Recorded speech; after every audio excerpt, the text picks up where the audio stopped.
Tamo junto, certo? Vamos lá! A melhor coisa é poder viajar, se livrar do estresse de São Paulo, ficar numa casa ali bem perto do mar, chegar e ver que as ondas estão rolando. A melhor coisa é poder se livrar do estresse de São Paulo, ficar numa casa ali bem perto do mar, chegar e ver que as ondas estão rolando. Eita vontade de querer viver um final de tarde, depois um rolê, sair esperando a brisa chegar, junto com as estrelas de aquele luar.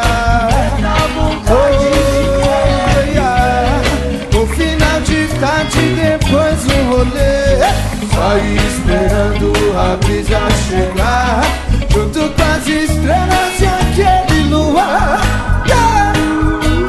Aquele luar, aquele luar,